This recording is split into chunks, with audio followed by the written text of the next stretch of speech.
Imagine a 6-year-old boy standing utterly alone, in the middle of a desolate, windswept desert. Just complete isolation. Exactly. The heat is suffocating. The silence is absolute. And this child is using his small, bare hands to help a servant dig a grave in the hardened earth. A grave for his own mother. Yeah. Today, we are looking at the childhood of Prophet Muhammad, peace be upon him. And I really want to set the stakes immediately for you listening because, well, when you and I think about the childhoods of great historical figures, we're usually conditioned to view them as like a gentle prelude. Right, like a quiet, passive waiting period. Exactly, just a waiting period before they step onto the world stage. But the historical material we are diving into today completely shatters that illusion. It really does. We are not looking at a quiet childhood. We are looking at a rigorous, almost brutal crucible of divine crafting. Yeah, it is a profound reframing of how a leader is built. I mean, we are examining an intensely active, heavily orchestrated sequence of events. Events that moved him from the harshness of the deep desert to the volatile political center of the city.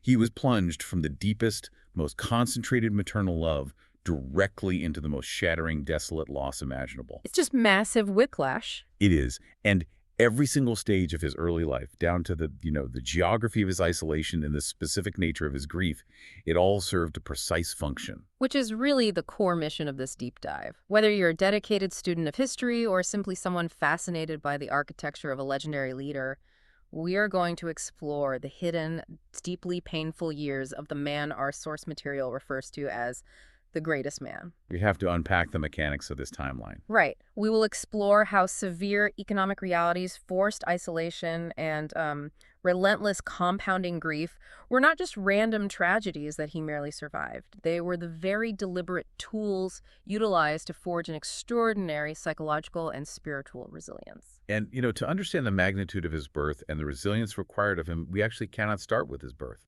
Wait, really? We have to go back further. We do.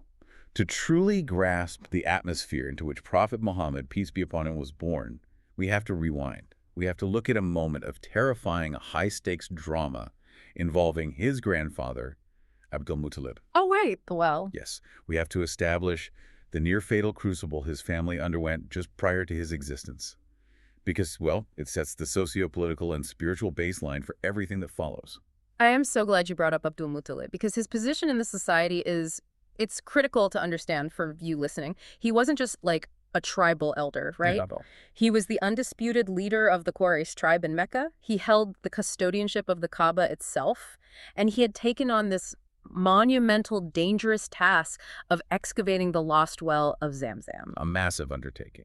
But here's the tension, right? He was digging this well in a highly volatile location. Yes. He was digging right between two prominent, deeply revered idols of the Quraysh, Isaf and Naila. And that geographical detail is everything. I mean, to the Quraysh, those idols were not just stone. They were the focal points of their communal identity, their ancestral religion. To take a pickaxe and dig into the earth directly between them, that was viewed as a profound desecration. A huge insult. Exactly. It was an act of supreme aggression against the cultural fabric of Mecca. And the Quraysh, they did not sit back and watch. No, they mobilized. They mobilized. They came at Abdul Muttalib with drawn swords to force him to stop the excavation. And if you are Abdul Muttalib in that exact moment, the vulnerability is just absolute. I mean, he's standing in the middle of a heavily guarded sanctuary, facing down the blades of his own people. His own tribe. Yeah. And who does he have to defend him? Just one person, his only son at the time, a young man named Al-Harith. It's this terrifying asymmetry of power. The king of Mecca is suddenly entirely unprotected. Completely exposed. And it is in that precise moment of ultimate physical and political vulnerability that Abdul Muttalib makes a desperate, momentous vow. He pledges that if God grants him 10 sons, 10 strong men, to stand at his back, to project power, and to protect him so he can fulfill his duties without being threatened by his own tribe, he will sacrifice one of them to God. Okay, let's just pause on the sheer weight of that vow. Because I think a modern listener might hear that and immediately think of it as mere hyperbole, like bargaining in a moment of panic. Like, God, if you get me out of this, I'll do anything. Yeah, like an empty promise. Right. But in the context of ancient tribal Arabia, an oath of that magnitude was a binding spiritual contract, wasn't it? Without question. In a society without, formal state infrastructure or police, a man's word, his oath, was the ultimate currency. An oath made to the divine in the shadow of the Kaaba was inescapable. It was law. It was absolute law. So fast forward through the years, and the terms of this desperate contract are fulfilled. Abdul-Muttalib is indeed granted 10 sons. Wow. Yeah. And they grow into powerful, capable men. His political flank is completely secured, but the debt is now due. The ultimate bill to pay. Right. Abdul-Muttalib gathers these 10 sons, explains the gravity of the vow he made before they were even born, and in a testament to the absolute authority of the patriarch, they submit to his will. Which is astounding in itself. It is. They draw arrows, casting lots to determine which of the 10 will be the sacrifice. And the lot falls on Abdullah. Which introduces just an agonizing twist, because if you look at the historical layout of that family, Abdullah isn't just one of the 10. No. He is the youngest. He is most beloved by Abdul-Muttalib. And crucially, he's the one who most closely mirrors his father in character, in nobility, and in his dignified demeanor. Abdullah was the embodiment, like the absolute zenith of the noble lineage of their ancestor, Hashim. He was the prime candidate to carry the legacy forward. And yet the arrow demands his life. Abdul-Muttalib, bound by his honor and his faith, takes Abdullah and prepares to fulfill the vow. To actually sacrifice him. Yes, but this is where the socio-political machinery of Mecca violently grinds to a halt. The entirety of the Quraysh tribe intervenes to stop the sacrifice. And I want to challenge the listener's assumption here. Because our modern instinct is to assume the Quraysh intervened out of basic human empathy, right? Right, like they just felt bad for the young man. Exactly, or for the father. But the historical analysis points to a much more structural, systemic panic. The Quraysh were terrified of setting a catastrophic cultural precedent. That is the exact mechanism at play. The Quraysh argued that if Abdul-Muttalib, the supreme leader, the absolute trendsetter of Meccan society, sacrifices his prized son to fulfill a vow, it will become an irreversible law of the land. A cultural domino effect. Precisely. Fathers all over the Arabian Peninsula would begin routinely slaughtering their sons to appease the divine or to fulfill debts. Which is horrifying when you consider that this society was already grappling with the dark, entrenched tragedy of burying infant daughters alive. Exactly. If they add the ritual sacrifice of sons to that, it's a demographic and moral collapse. And to drive this point home, the Quraysh leverage a very specific, deeply traumatic piece of Meccan history to stop him. They bring up the abolished practice of the Itifad. And the invocation of the Itifad is one of the most chilling and revealing historical details in this entire narrative. It's so dark. It really is. Before the era of Abdul-Muttalib's father, Hashim, the Quraysh lived in a state of severe cyclical impoverishment. When the desert economy collapsed and a family ran entirely out of food and resources, they faced a devastating choice. Right. Rather than endure the public humiliation of begging or the prolonged torture of watching each other starve one by one in the open, they utilized the Itifad. The mechanics of it are just deeply unsettling. A family would literally pitch a tent, step inside, zip it shut, and simply wait to die together in the dark. Yes. A communal starvation pact designed to preserve their dignity in a landscape that offered zero social safety net. Precisely. It was an institutionalized culture of despair. And Hashim, the great-grandfather of the Prophet, found this practice completely abhorrent. He used his wealth and influence to abolish the Itifad. How did he do it? He instituted the caravan trades, the winter and summer journeys, and established a system of mutual financial support, effectively forcing the wealthy to share the economic burden with the poor. Hashim saved the tribe from an architecture of communal death. So when the Quraysh intervene to save Abdullah, they are looking Abdul-Muttalib in the eye and deploying an undeniable historical guilt trip. Oh, absolutely. They are essentially saying, your own ancestor, Hashim, dismantled a culture of death. Are you, his descendant, sitting in his seat of power, going to institute a brand new culture of killing our sons? It is a brilliantly effective political argument. It paralyzes Abdul-Muttalib. I mean, he is caught between the unbreakable spiritual weight of his vow and the undeniable sociological disaster it would cause. The Quraysh advise him to seek a mechanism for ransom, directing him to consult a priestess. And her solution is wild. It is incredibly radical, utilizing the wealth of the region. She instructs him to draw lots between Abdullah and 10 camels. If the lot demands Abdullah, Abdul-Muttalib must add 10 more camels to the pool and draw again. Just escalating the stakes. Exactly.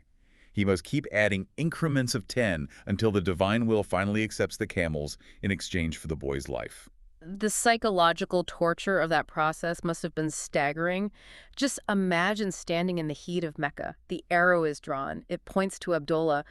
10 camels are added. And he has to draw again. The arrow is drawn again. It still points to Abdullah over and over. It takes 100 camels before the lot finally falls on the livestock, sparing Abdullah's life. Now, 100 camels in ancient Mecca wasn't just a heavy fine. Yeah, no. That was an astronomical, economy-shifting fortune. It was an unprecedented ransom. But the massive public spectacle of this event, the sheer volume of wealth exchanged, the drawn-out tension, the public execution of 100 camels, it served a monumental historical purpose that went far beyond Abdul-Muttalib's personal relief. What do you mean? This event acted as a violent jolt to the collective consciousness of Mecca. It triggered a revival of the Arab ancestral memory. Ah, you're talking about the parallel to Prophet Ishmael. Exactly. The Arabs of Mecca were acutely aware that they were the descendants of Prophet Ishmael. According to their deepest, most sacred ancestral memory, Ishmael was the first sacrificial son who was placed on the altar and miraculously spared by divine intervention. Which laid the groundwork for everything. Yes, that foundational event laid the groundwork for the Kaaba and the original monotheism of the region. But over the centuries, that pure monotheistic memory had been buried, right? Buried under layers of stone idols and tribal paganism.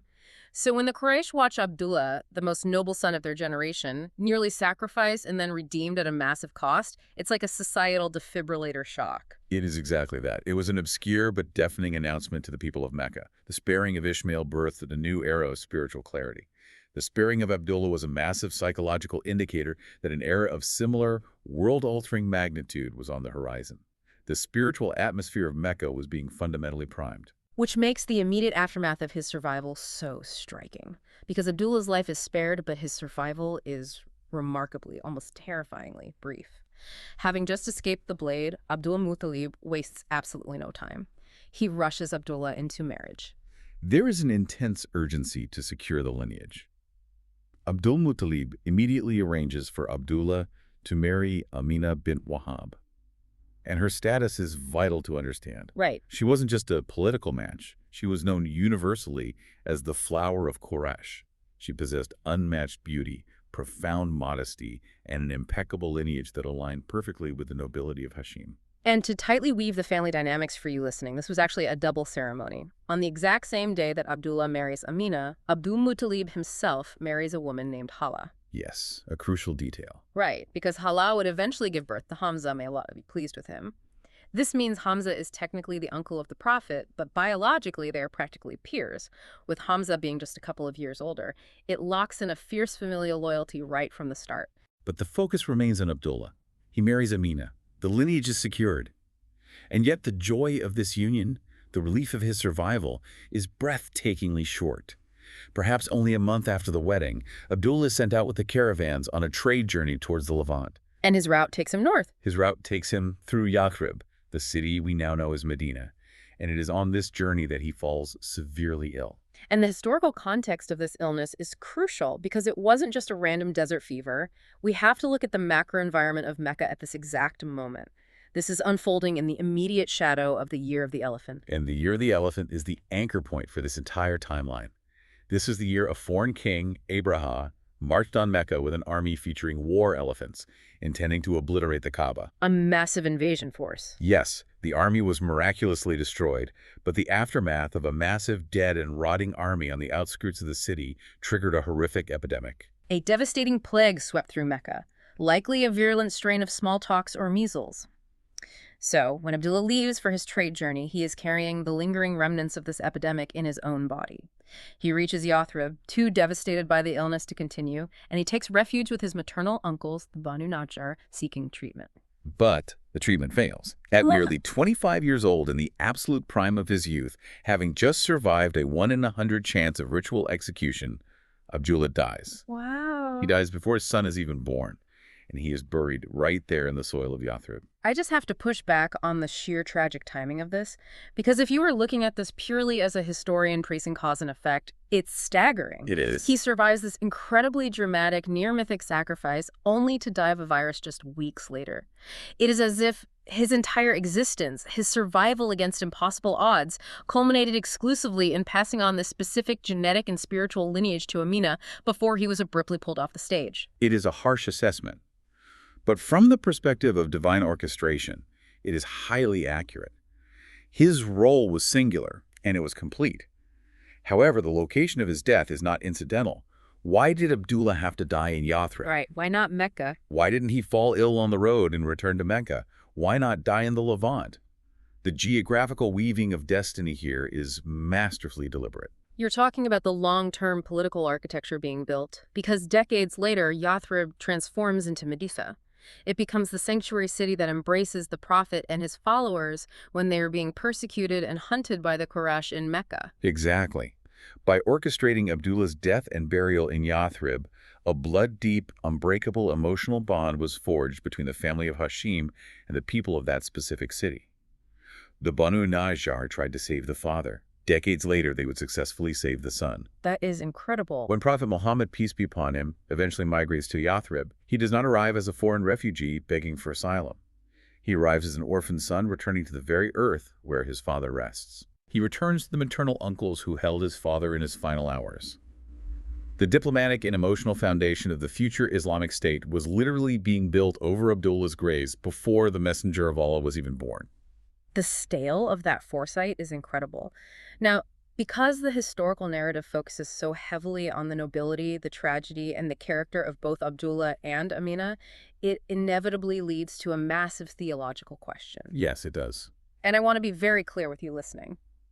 Our goal here is not to preach or to endorse a specific theological stance. Our job is to rigorously examine the mechanics of the arguments presented in our source text. But this text dives deep into the deeply debated question of the ultimate fate of the Prophet's parents in the afterlife. It is a sensitive and complex topic, and the source dedicates significant analytical weight to it. The primary argument the text passionately constructs is that both of his parents are saved and reside in paradise. Okay. To build this case, the text relies on a specific theological categorization, defining them as al-fatra. Al-Fatra meaning the people of the interval. Precisely. This refers to populations who lived in the historical gaps between active prophets, populations to whom no direct messenger, no new scripture, and no divine warning had been sent. So an interval of silence. Exactly. The text argues that in the long centuries between Prophet Ishmael and the birth of Prophet Muhammad, peace be upon him, no active messenger operated in Mecca to correct the gradual slide into idolatry. Therefore, relying on the core Quranic principle that divine justice dictates no population is punished until a messenger has been explicitly sent to them, the people of this era, including his parents, cannot be held liable for spiritual ignorance. That makes logical sense within the framework of divine justice, but the text doesn't just stop at broad categorizations, does it? It actually goes on the offensive to reconcile a very famous, very challenging hadith, a recorded statement of the Prophet that seems to directly contradict this idea. It does. The hadith where a man asks the Prophet about his deceased father's fate, and the Prophet replies, "My father and your father are in the fire." Right. And this is where the source provides a fascinating deep dive linguistic and historical reinterpretation. The text challenges the modern, rigid assumption of the word father. Oh, so? It argues that in ancient Arabic tradition, the term for father, ahab, was incredibly expansive. It did not strictly or exclusively mean the biological male parent. It routinely encompassed uncles, grandfathers, or any elder male who served as a primary guardian. And the text grounds this linguistic flexibility in the Quran itself, right? Noting that the children of Prophet Jacob refer to his uncle Ishmael as their father. So the word has established historical elasticity. Exactly. Building on that linguistic elasticity, the source posits that when the Prophet said, "my father," in that specific conversation, he was not referring to Abdullah. Abdullah died before he was even born. Abdullah did not raise him. Right. Instead, the text argues he was referring to Abu Talib, his uncle. Abu Talib was the man who raised him, protected him, and served as his definitive father figure for decades. So why draw the comparison between Abu Talib and the father of the man asking the question? Look at who was asking the question. It was Utbah bin Rabi'ah.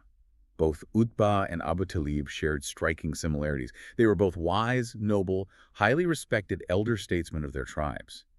They both possessed a deep sense of honor. Okay. Yet despite their nobility and despite Abu Talib's fierce protection of his nephew, both men ultimately died stubbornly clinging to the pagan religion of their ancestors. The text argues that the prophet was drawing a sorrowful but accurate parallel between these two specific, similar father figures, rather than condemning his biological father Abdullah, who never even lived to see the message. That is a brilliant piece of historical and linguistic deduction. But the source adds a final layer to this argument, one that steps away from cold logic and moves into the realm of spiritual etiquette, which the text calls adab. Yes, adab translates roughly to profound respect, perfect etiquette, and deep love. The text makes a methodological argument. When scholars are faced with a theological gray area or competing historical interpretations regarding the family of the prophet, the path of adab demands that one chooses the opinion that brings the most honor, peace, and joy to his heart. That's a powerful principle. It suggests that out of pure reverence, assuming the salvation of the parents who gave him life is the most appropriate posture. But wait, if we accept this premise that they are saved, how does the source explain another very famous historical record? The record states that later in his life, the prophet explicitly asked God for permission to publicly pray for his mother's forgiveness, and that permission was denied. Right. However, he was granted permission to visit her grave, and he wept profusely. If she is saved, why would a prayer for her forgiveness be denied by the divine? The source approaches this denial not as a statement on her spiritual status, but as a masterclass in sociology and political boundary setting. You have to understand the deeply entrenched, almost militant mindset of the pre-Islamic Arabs. Their entire societal structure, their honor, their justification for every action was tied to the religion of their ancestors. The ultimate defense they mounted against Islam was, "We found our fathers doing this, so we do it." Breaking from the ancestors was the ultimate cultural taboo. It meant erasing your own identity. Precisely. Now imagine if the prophet, the leader of this new monotheistic faith, was permitted to stand in public and ritually, verbally pray for the forgiveness of his mother, who died in the era of paganism. Every single Arab in Mecca, Medina, and beyond would instantly demand the exact same right. Oh, wow. They would say, if you are allowed to bridge the gap and pray for your pagan ancestors, we demand to pray for ours. Ah, I see the danger. It would have completely validated their ongoing emotional and spiritual tether to the idolatrous past. It would have stalled the clean theological break that Islam absolutely required to survive. It would have been a sociological disaster. The denial was a necessary firewall to prevent the new Muslims from remaining psychologically chained to their pagan history. Therefore, the source views the permission he was granted, the permission to physically travel to her grave and visit it, as a profound compromise. A physical prayer. Yes. The text argues that the physical presence of the messenger of Allah at her grave, his proximity, his tears, functioned as a practical physical prayer. It was an act of intense blessing and intercession that successfully circumvented the societal landmines of a public verbal prayer. The way the text uses ancient linguistics and high-stakes tribal sociology to resolve this emotional tension is just fascinating. It paints a picture of a divine plan having to navigate incredibly complex human psychology. But let's step back from the theological debate and return to the timeline, to the devastating aftermath of Abdullah's death. Right. Back to Mecca. Abdul-Muttalib has lost his favorite son. Amina is a young, shattered widow. But out of this darkness, a birth occurs that breaks every local convention. The text describes Amina's pregnancy in stark contrast to the grief surrounding her. It is described as a period of surprising ease, lacking the severe physical hardships typically associated with pregnancy in that harsh environment. But far more significantly, she experiences a profound, visionary event. What does she see? She sees a light emitting from her, a light so expansive and powerful that it reaches out across the desert and illuminates the distant palaces of Asham, the region of Syria. Let's unpack the geography of that vision, because Asham isn't just a random location on a map. To the Meccans, it was the center of the Byzantine world, the economic powerhouse of the north. It was the zenith of civilization from their perspective. And the text heavily loads this vision with prophetic foreshadowing. The light reaching Asham points toward the eventual physical and spiritual trajectory of the prophet. It foreshadows his future trade journeys to that exact region, the profound historical shift his message will eventually bring to the Byzantine territories, and most specifically, it points toward the miraculous night journey, the Isra, which physically and spiritually connects the sanctuary of Mecca to the sanctuary in Jerusalem, located in that very region of Asham. The scope of the foreshadowing is immense. Mhm. Now, regarding the timeline of his birth, the source is specific. He is born just months, estimated between 1 to 3 months after the year of the elephant. This means he takes his first breath in a city that is still physically recovering from an invasion and still reeling from a terrifying, lethal epidemic. Against that grim backdrop, his birth acts as a profound emotional counterweight for Abdul-Muttalib. The grieving grandfather looks at this infant and sees the literal revival of his lineage. He sees the continuation of the noble traits of Hashim and the beloved face of Abdullah. A second chance? Yes. Overwhelmed with gratitude, he takes the newborn infant directly to the Kaaba to present him to the divine. And there he bestows upon him a name. He names him Muhammad. I really want to emphasize how shocking this naming was to the people of Mecca, because today, Muhammad is one of the most common, recognizable names on the planet. But in 6th century Arabia, It was an absolute anomaly. The source stresses that the name Muhammad was entirely alien to the Arabs of that era. It did not exist in their vast lexicon of noble, ancestral names. and naming conventions in deeply tribal societies are not taken lightly. You don't just pick a name because it sounds nice. You name a male child after a great warrior ancestor or a fierce animal to project strength and secure their political legacy. You name him Hashim or Qasay. You want a name that carries established political weight in the marketplace. Exactly. To break from that tradition was highly irregular. But Abdul-Muttalib chooses an entirely new name, a name that translates to the repeatedly praised one. And he does not choose it based on ancestral pressure, but based on a recurring dream. The dream. Yes, the text notes that he had been experiencing visions commanding him to give the child this specific, unprecedented name. For the sovereign of Mecca to bypass his entire ancestral tree and choose a completely new name based on a dream is a massive leap of faith. It proves how deeply Abdul-Muttalib believed that this child was not merely a replacement for Abdullah, but a completely unique entity. A child with a destiny entirely disconnected from the usual repetitive cycles of tribal politics. And while we are discussing names and honorifics, there is a very subtle, beautiful point the source makes here regarding his mother, Amina. Oh, about her title. Yes. Wow. The speaker in the text argues passionately that history has done her a disservice. He states that out of pure respect and honor, we should refer to her by the kunya, the honorable title of Muhammad, the mother of Muhammad. I love that detail. The Arabs universally honor women by calling them the mother of their greatest son, yet she is rarely referred to that way in casual history. Calling her Muhammad elevates her historical memory immensely. So Muhammad gives birth, but the intimacy of that maternal bond is fractured almost immediately, because the infant is quickly pushed away from his mother. The timeline of his nursing is rapid. He is briefly nursed by his mother, Amina. Then, for a very short period, he is nursed by Thuwayba, who is the freed slave of his uncle, Abu Lahab. And there's a connection there to Hamza, right? Yes, as a fascinating side note, Thuwayba had also nursed Hamza, which formally makes the uncle and the nephew milk brothers, cementing that bond even deeper. But within days, a definitive decision is made. The infant is to be sent far away, deep into the harsh, distant desert, to live with a wet nurse named Halima from the tribe of Banu Sa'ad. Now, this is a critical juncture. Anyone who has studied standard biographies of the Prophet, particularly those leaning on the early historian Ibn Ishaq, knows the famous narrative of how he ended up with Halima. Right, the market story. The standard story goes like this. The wet nurses travel from the desert to the Meccan market looking for wealthy clients.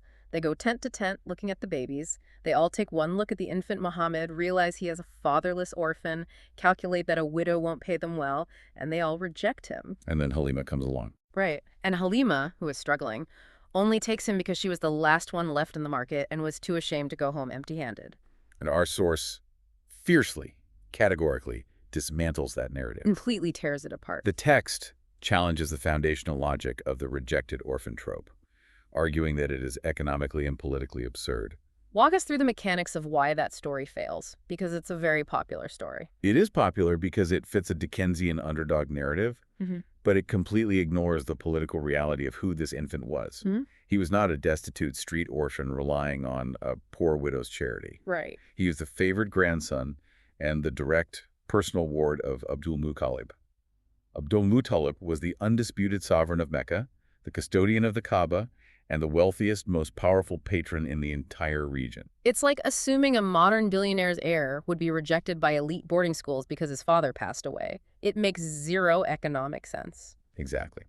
The text argues that the idea of poor, desperate desert women rejecting the grandson of the king of the city out of fear of not being paid is completely illogical. Yeah. Any wet nurse in her right mind would have fought tooth and nail for the privilege of nursing Abdul-Muttalib's heir, knowing the immense lifelong patronage and protection that would come from the leader of Mecca. So if he wasn't a rejected outcast left at the bottom of the barrel, how did he actually end up with Halima? What is the logical sequence of events the source proposes? The source pieces together a narrative grounded in harsh environmental and medical realities.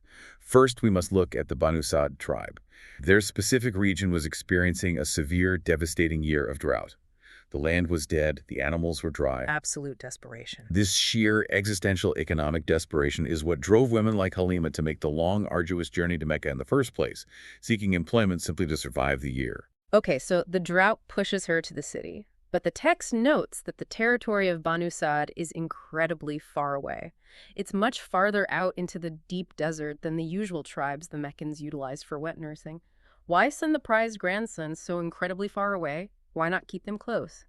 Or better yet, if Abdul Muttalib is so wealthy, why not just hire the best physicians, lock down a wing of his estate, and keep his beloved grandson right there in Mecca? Because of the terror of the epidemic. This is the crux of the source's argument. Right. Sending him away was not a casual cultural tradition. It was a desperate, calculated medical evacuation. Remember, the severe epidemic from the year of the elephant measles or smallpox was still actively ravaging the densely populated, unsanitary urban center of Mecca. Infants were highly susceptible. And Abdul Muttalib had just lost his beloved son, Abdullah, quite possibly to this exact same lingering disease. Precisely. His grief was fresh, and his terror of losing this precious, irreplaceable grandchild to the plague was absolute. So rather than a chaotic selection in a marketplace, the text suggests that Halima, desperately seeking a high-paying patron to survive the drought, likely bypassed the market entirely and went directly to the door of Abdul-Muttalib. That makes so much more sense. And Abdul-Muttalib, acting in a fiercely protective role, chose her specifically because her tribe was so incredibly far away. Sending the infant high up into the remote, arid mountains, where the air was clear and the population isolated, was a strict quarantine measure. It completely reframes the event. It's not a rejection. It is an active, highly funded medical evacuation. He is sent to the desert to survive. But the source makes it exceedingly clear that while the desert offered sanctuary from the biological threat of disease, it was by no means an easy, comfortable life. It was a rugged, intense crucible designed to forge him. It was a deliberate training ground. Now, the moment the infant arrives in Halima's household, the text notes an immediate, undeniable, and miraculous shift in their brutal economic reality. The blessings. Yes. Remember, Halima had arrived in Mecca on a severely emaciated donkey that could barely keep up with the caravan.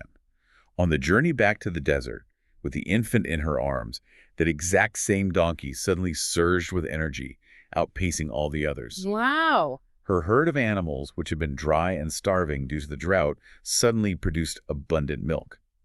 Her own child, who had cried all night from the pain of hunger, finally slept soundly. The divine blessing on the household was palpable, immediate, and physical. But despite those supernatural blessings shielding them from starvation, the physical environment of the deep desert remained unforgiving. He spends roughly 4 years in this environment. And the quarantine theory is further supported by what happens at the 2-year mark, isn't it? It is. The text notes that when Halima brought him back to Mecca for a visit at age 2, Amina, who must have missed him terribly, actually begged Halima to take him back to the desert. The plague was still a threat, and the mother prioritized his physical safety over her own emotional need to hold him. So he returns to the harshness of Banu Sa'ad. And very early on in his childhood, he is put to work.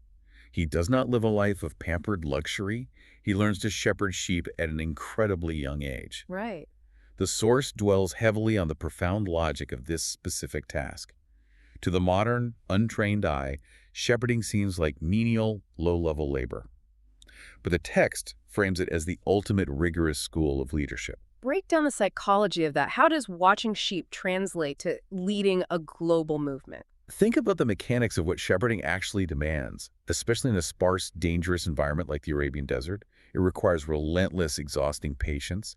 You are moving at the speed of the slowest animal. Sure. It requires constant hypervigilance against predators, wolves, thieves, sudden drops in terrain. It demands that the shepherd learns how to protect the weak, guide the stubborn, and keep a disparate, chaotic flock united and moving in one direction. It forces a person out of their own ego. Exactly. It strips away arrogance. You cannot bully a flock of sheep into trusting you. You have to earn it through consistent care. Furthermore, it forces a person into long, uninterrupted hours of profound silence. It mandates contemplation and an acute observation of the natural world, the stars, the weather patterns. And linguistically, there's an advantage too. Huge advantage. By living entirely among the isolated Banu Sa'ad, he was internalizing the purest, most uncorrupted Arabic dialect in existence, completely free from the blended, cosmopolitan slang that polluted the Meccan trade hub. He is learning the raw mechanics of empathetic leadership, and he is mastering the linguistic tools he will eventually need to deliver a linguistic miracle, the Quran. But this period in the desert doesn't just end quietly with him returning home. It culminates in an event that is deeply shocking, both physically and spiritually. The climax of his time in the desert. Yes, the splitting of his chest. Yes, this is a foundational, explicitly supernatural event detailed in the source text. While the young boy is out playing with his milk siblings in the desert, two angels appear in the form of men.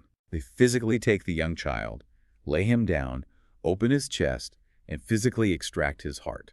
The text is highly specific here. It describes the angels extracting a literal blood clot from the heart, which they identify as Satan's portion. They remove this dark portion, wash the heart completely clean in a golden basin filled with pure water or snow, and then return the heart to his chest, sealing it back up without a scar.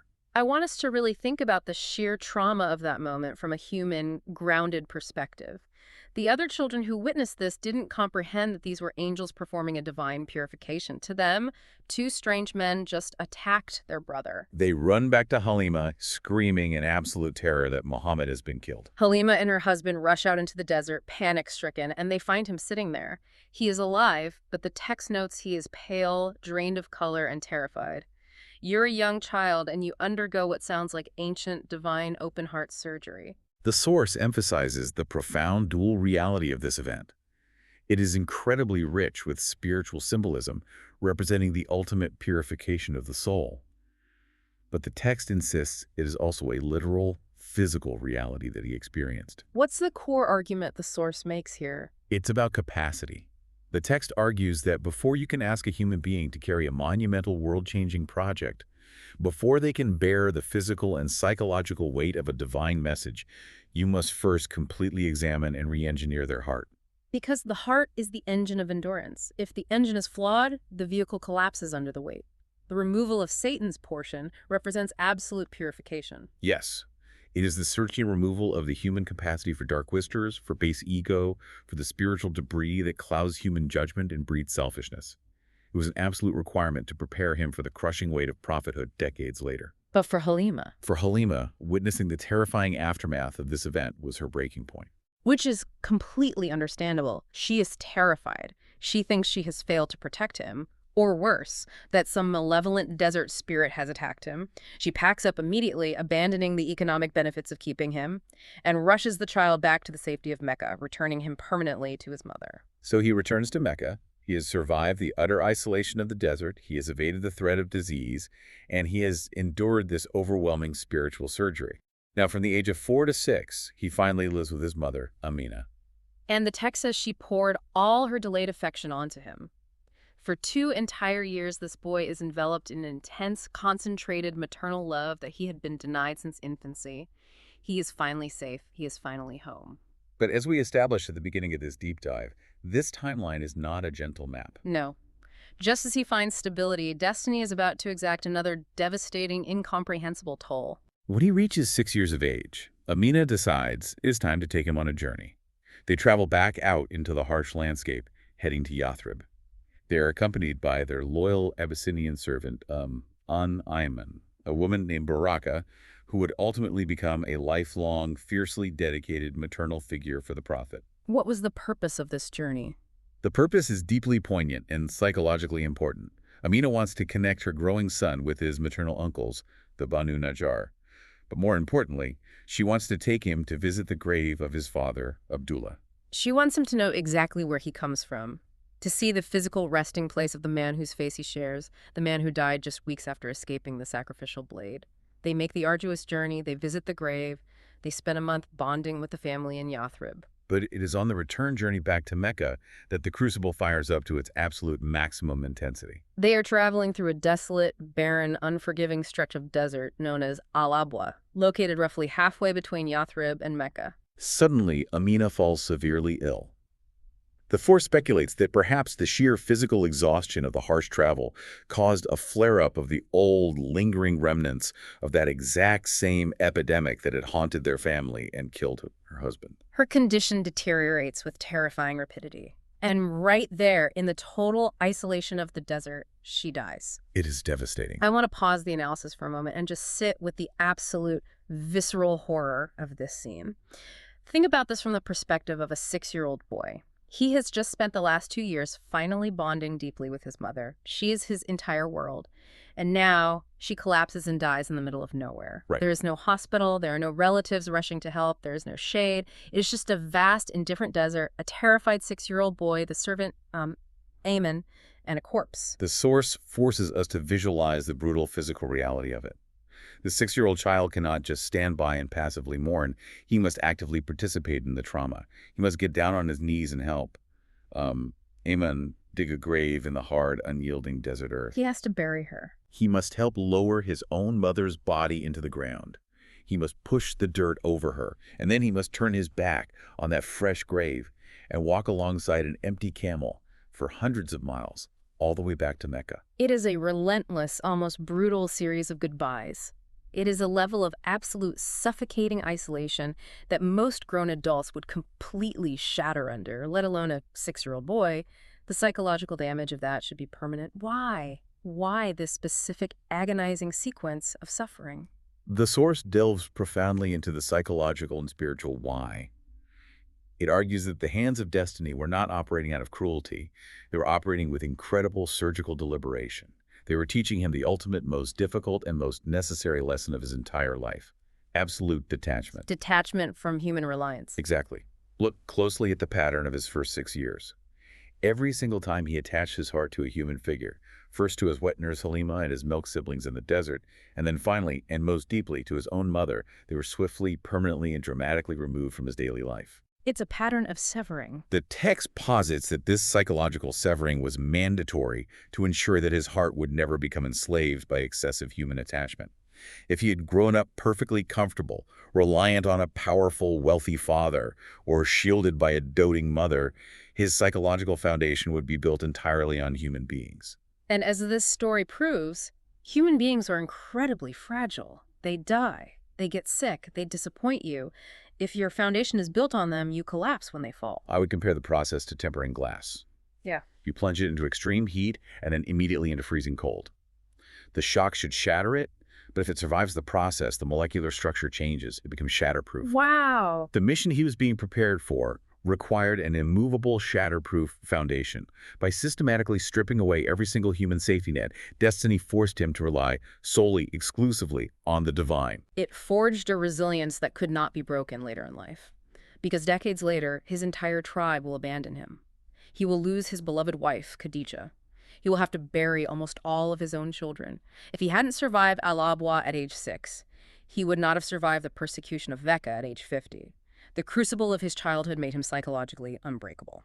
So we arrive at the end of this specific, harrowing journey.